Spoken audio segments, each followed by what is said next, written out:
할렐루야. 자, 오늘도 주께서 우리와 함께 하십니다. 여러 세상 가운데에서 여러분들 방황하지 마시고 오직 코람되어 하나님 앞에서 주의 뜻을 분별할 줄 알며 진리를 위해 나아가는 믿음의 거석들 되기를 주의 간절히 축원합니다. 여호수아서도 이제 참 언제 마치나 싶었는데 벌써 마지막 장 24장까지 왔습니다. 구약과 신약을 제가 새벽 예배 때 이제 이렇게 번갈아 가면서 지금 계속 강의를 하잖아요.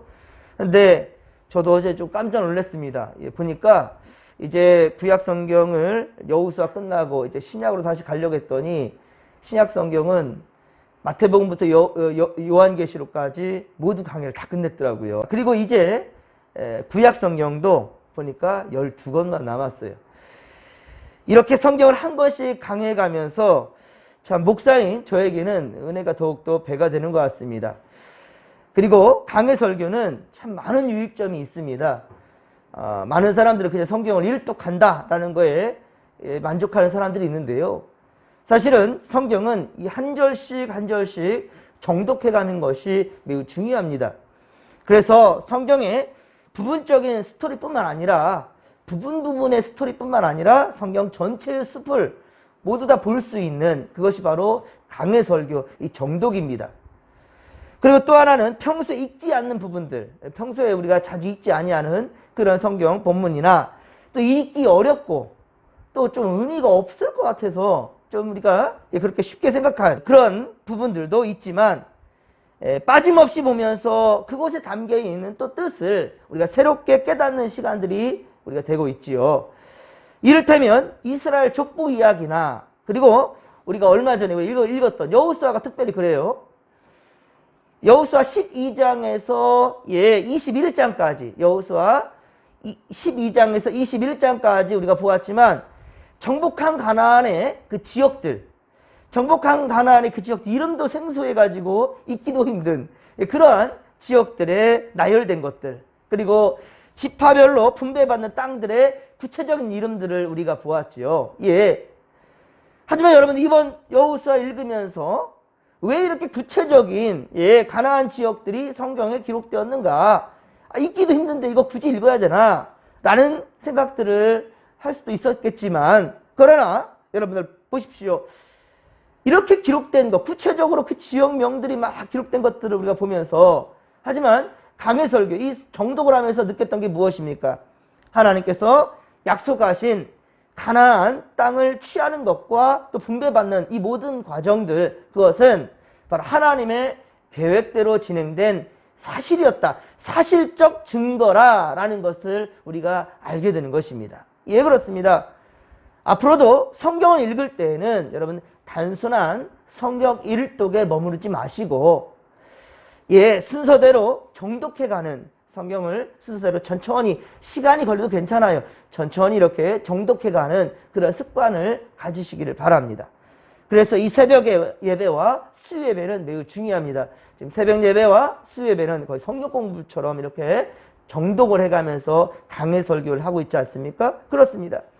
더불어서 여러분들 성경 필사도 매우 중요합니다. 여러분 힘들지만 한 번쯤은 인생 가운데 성경 필사를 한번 해보십시오. 정말 은혜가 엄청납니다. 신앙훈련에 큰 도움이 됩니다. 코로나 사태로 우리에게 유익이 있다면 코로나 사태가 무슨 우리가 유익이 있을까? 그런데 보면 코로나 사태 때문에 영상 예배가, 그렇죠, 예배가 이렇게 다 영상으로 남았지 않습니까? 언제든지 유튜브를 여러분들 검색하면, 그래서 뭐 진목교회 아니면 뭐 여호수아 이렇게 검색을 하게 된다면 모든 이 영상을 순서대로 다 볼 수가 있더라고요. 항상 말씀을 사모하며 성경에 숨어있는 이 보석들을 캐내는 기쁨이 여러분들 가운데 있기를 주님의 간절히 축원합니다. 자, 여호수아서는 내일까지 이제 마치게 됩니다. 이제 오늘 여호수아 24장 마지막 장 24장의 전반부를 보았고요. 그리고 이제 주일에 이제 토요일에 마지막 이제 내일 마지막 이제 여호수아 마지막 24장 뒷마무리까지 다 읽게 된다면요. 그리고 오늘 주일부터는 이제 다음 주가 되는 주일부터는 구약 성경 사사기 말씀을 다시 우리가 강의하도록 새롭게 강의하도록 하겠습니다. 신약 성경은 다 맞췄어요. 오히려 잠언이나 로마서는 2번씩이나 했어요. 그러니까 이제 구약 성경을 차근차근 한번 우리가 또 정독해 가도록 하겠습니다. 오늘 함께 읽은 성경은 여호수아서의 마지막 그렇습니다. 24장입니다. 1에서 13절까지 우리 함께 읽었는데요. 여호수아가 임종을 앞두고 있어요. 지금 임종을 앞두고 있는데 2차 고별 설교가 여호수아 24장이에요. 23장에서 1차 고별 설교, 그리고 24장에서 2차 고별 설교가 이어지고 있습니다. 그리고 이스라엘 백성들을 향한 유언이지요. 유언 같은 말씀입니다. 여호수아는 믿음의 조상 아브라함 때에 약속한 가나안 땅을 얻기까지, 그러니까 아브라함 때에 약속한 그 땅을 시작하여서 바로 그 가나안 땅을 얻기까지 역사를 차근히 지금 짧지만 설명하고 있어요. 그러기 위해서 여호수아는 이스라엘 바로 지파들의 수장들, 그 리더들을 어디로 모였습니까? 오늘 보면 1절에 보면 세겜에 모이게 했죠. 세겜에 모이라고 하였습니다. 이스라엘 백성들은요, 사실 요단강을 건넌 후에 길갈에 요단강 그 가운데에서 주워온 12돌을 세웠죠. 길갈에. 12돌을 세우고 이곳에서 할례를 했고요. 그동안 하지 못했던 할례를 행했고, 그리고 그동안 또 하지 못했던 바로 유월절을 길갈에서 지켰어요. 그래서 그 또한 이 길갈이 가나안 땅을 정복하기까지 이스라엘 백성들에게는 아주 중요한 진이 되었습니다. 그들이 머무른 베이스 캠프가 되었어요. 길갈이. 그리고 이후에 여호수아 18장 1절에 보면 바로 실로로 옮겨갑니다.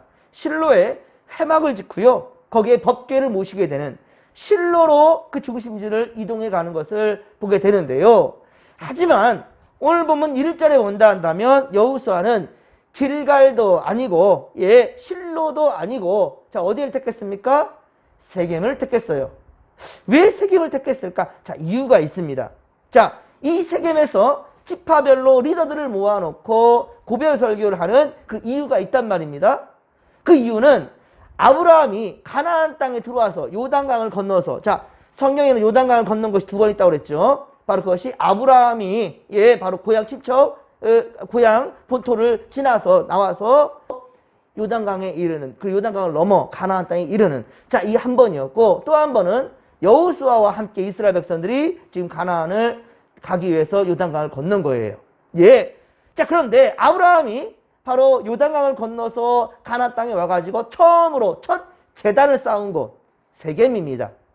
창세기 12장 6에서 7절, 창세기 12장 6에서 7절에 보면 아브라함이 첫 번째 제단을 쌓은 것이 바로 세겜이었습니다. 그래서 그 의미가 있는 아주 중요한 곳이었던 것이죠. 또한 창세기 33장 18절에서 20절, 창세기 33장에 보면 야곱, 이스라엘이죠. 야곱도 하나님의 구원을 체험한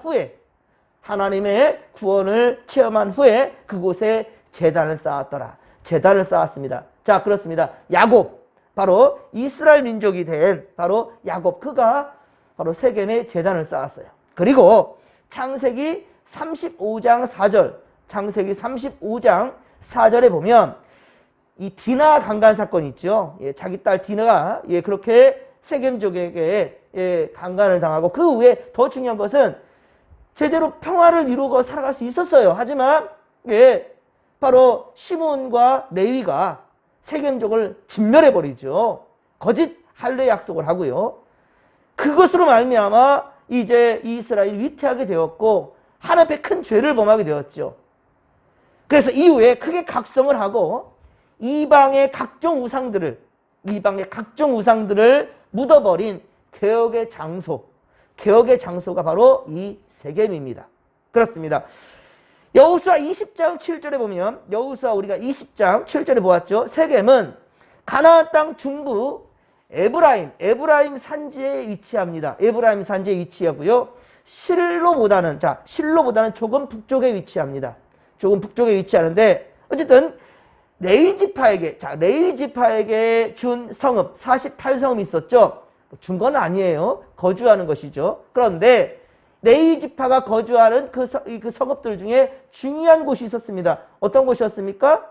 동쪽과 서쪽에 모두 다 6개, 각 3개, 3개씩 6개의 도피성이 있었죠. 그 도피성 중에 하나가 바로 세겜이었습니다. 그래서 바로 여호수아 시대에도 매우 중요한 역할을 한 곳이 세겜이었더라라는 것이죠. 2절로 7절까지, 2절에서 7절까지는 족장사, 아브라함부터 족장사, 요셉까지를 족장사라 하잖아요. 자, 그런데 이 족장사와 출애굽과 광야에 이르기까지, 의 하나님께서 인도하신, 바로 이스라엘 인도해내신 그러한 역사를 설명합니다.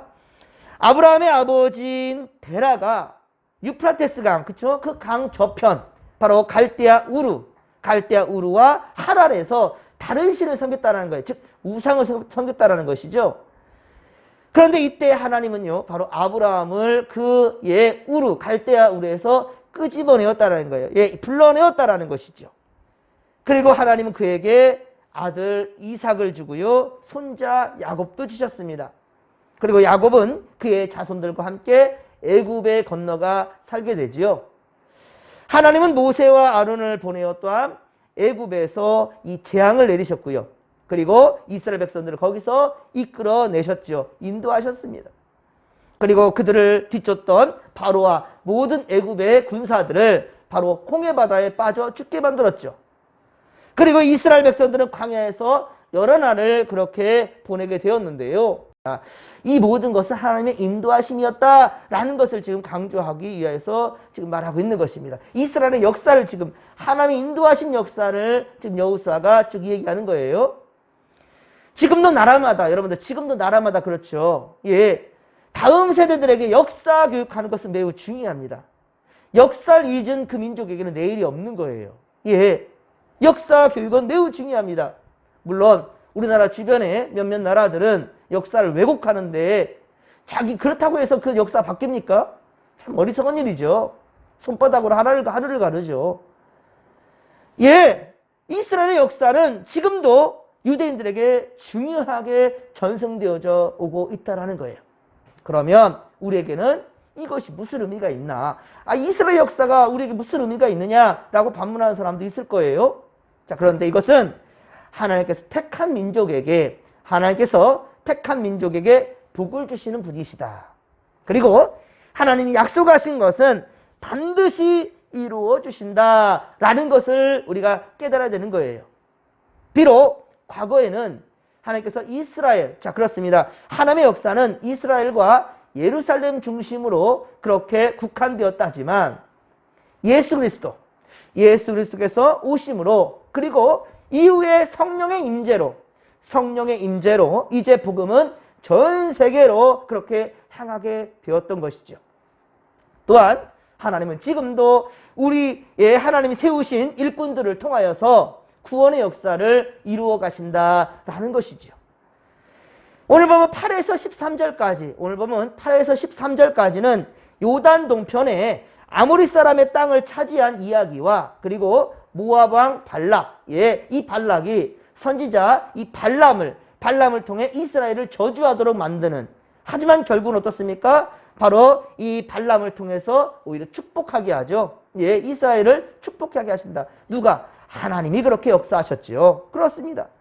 그리고 요단강을 건너 서편에 가나안 족속들의 그 땅을 차지하고 그들을 전부 다 쫓아내었죠. 그들의 땅은 아니었습니다. 하나님은 분명히 아브라함에게 약속한 땅이었어요.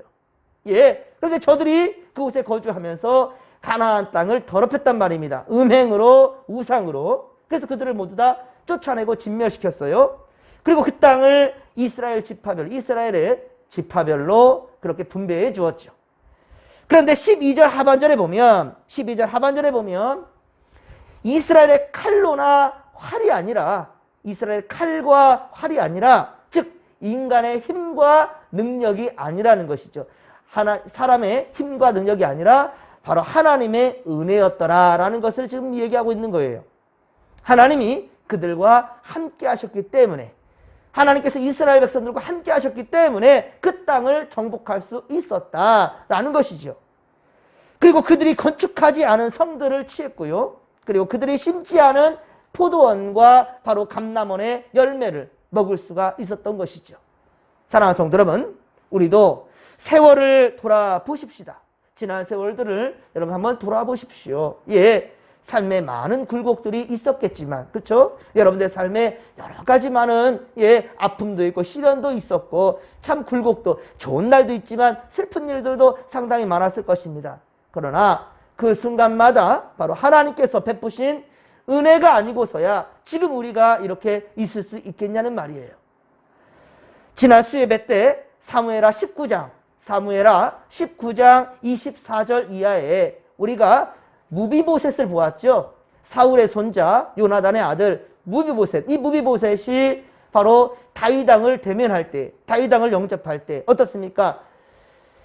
일부러 자기 억울함을 얘기하려는 것은 아니었습니다. 하지만 다윗이 섭섭함을 얘기할 때, 왜 네가 나와 함께 가지 않았더냐라고 얘기할 때에 자신의 그 이야기를 하는 거죠. 자신의 재산을 시바가, 그 종 시바가 자신의 재산을 욕심내어서 다윗 왕에게 모함하여, 자기를 모함하고 자기가 영물을 꾀한다고 모함을 하고, 그리고 그 왕께서 내게 주셨던 바로 사울 왕, 우리 할아버지의 밭을 줬는데 그것을 그에게 다 가지 않았던가. 그 결국 밭을 다 빼앗겼다라는 것. 그러나 무비보셋은 어땠습니까? 바로 왕과의 관계 회복이 더 중요했다라는 것이죠. 세상의 물질보다도, 아니요, 내 거였어요. 원래 내 거였는데 빼앗겼지 않습니까? 그럼에도 불구하고 다윗 왕이 난처할까 봐, 아니요, 다윗 왕의 진심과 나의 마음이 그렇게 통할 수 있기를, 그렇게 관계 회복이 되는 것이 더욱더 기뻤던 것이죠. 무비보셋에게는요. 여러분, 때로 우리도 힘들고 괴로운 일들과 말도 안 되는 억울한 상황에 처할 수도 있을 것입니다. 하지만 여러분, 주님을 바라보십시오. 주님을 바라보는 눈이 결코 왜곡되지 않기를 간절히 빌고 소망합니다. 세상 바라보지 마십시오. 주님과의 관계가 우선임을 명심하시고 반드시 주께서 은혜를 베푸시고 그리고 회복해 줄 줄로 믿으시기 바랍니다. 이 믿음 가지고 오늘 이 하루도 승리하기를 바랍니다. 여러분, 연일 우리 코로나 확진자가 지금 1,500명 이상을 지금 넘어가고 있어요. 뭐 1,700명, 800명까지 이르고 있어요. 그래서 정부는 4단계 이 대면 예배 허용 범위를 예배실에 10%로 그렇게 한정했습니다. 그렇기 때문에 우리 교회는 그러니까 본당에 12명까지는 우리가 예배를 드릴 수가 있습니다. 그래서 새벽 예배와 이렇게 수예배는 종전대로 그대로 드리겠습니다. 새벽 예배도 새벽에 그대로, 수요 예배도 그대로 수요일 밤에 7시 반에 예배를 드리는 것 문제가 없습니다. 하지만 주일 예배는 어렵습니다. 그래서 교회에서는 토요일 7시에 예배 설교 녹화를 할 거고요. 그래서 주일 11시에 그렇게 영상으로 틀도록 하겠습니다. 그래서 토요일도 오실 분들은 뭐 12명 그 안에 될 것 같으니까요. 가능할 것 같은데 주일날 주일에 11시에는 바로 12명으로만 제한을 해야 됩니다. 그래서 당의원 가족과 그리고 예배위원들 중심으로만 그렇게 한정해서 주일 11시에 본당은 지키겠습니다. 본당은 우리가 지켜서 결국 우리 예배 회복을 바라는 우리의 기도 제목이 되기를 소망합니다. 그래서 여러분들은 착오 없으시기 바라고요. 가정 예배와 또 영상 예배에 최선을 다해 함께 하시기를 바랍니다. 자, 오늘도 주님께서 우리 어려운 세상 살아가지만 우리가 하나님을 바라보는 그 주바라기적인 믿음, 절대로 세상 것 기웃거리지 않고요. 주님만 바라보겠다는 확신과 귀한 믿음, 정직한 믿음, 코람디오 하나님 앞에서 이 믿음 가지고 우리 함께 최선을 다해 정진합시다. 주여 삼창 부르며 기도하며 나갑니다. 주여, 주여, 주여. 살아계신 하나님 아버지, 고맙고 감사를 드립니다. 은혜 충만, 성령 충만, 말씀 충만으로 함께하여 주시옵소서. 우리 하나님 아버지여, 주님을 바라보는 우리 아버지 신앙이 결코 흔들리지 않도록 도와주시옵시며, 우리도 이 세상을 떠날 때, 아버지여 죽음 앞에 있을 때, 아버지여 여호수아처럼 우리 믿음의 이세들에게 하나님 아버지여, 마지막 주실 출발은 무엇이겠나이까? 오직 하나님을 잘 믿을 수 있도록 아버지 믿음을 유산으로 물려줄 수 있도록 하나님 도와주시옵시며, 우리가 믿음을 잘 지키며 살아갈 때, 훗날 주 앞에 갈 때 잘했다 칭찬받을 것이고, 주님 우리를 통해서 하나님의 나라는 진정 확장될 줄로 믿습니다. 죽을 영혼들이 아버지 앞에서 살게 될 줄로 믿사오니, 하나님이여, 하나님이여, 우리의 신앙이 절대 주님 앞에서 흔들리지 않도록 도와주소서. 지금 코로나 사태가 심각해져 가고 있지만 계속해서 백신 접종이 아버지 원활히 되어져 가고 있고, 또 하나님 아버지, 지금 하나님 아버지 마스크를 착용하며 아버지 방역에도 최선을 다하는 이들이 있어요. 하지만 아버지여, 경거망동하게 행동하는 사람들 주여 정신 차리게 하시고, 지금 이때 최선을 다해서 우리 모든 것들을 좀 멈출 줄 아는 자들 되게 하소서. 우리 교회도 아버지 제한을 두며 우리 아버지 예배를 드립니다. 영상 예배가 아버지 원활히 될 수 있도록 도와주시고, 가정 예배 가운데 최선을 다할 수 있는 성도들 되게 하여 주시옵소서. 주중에도 얼마든지 교회에 오를 수가 있습니다.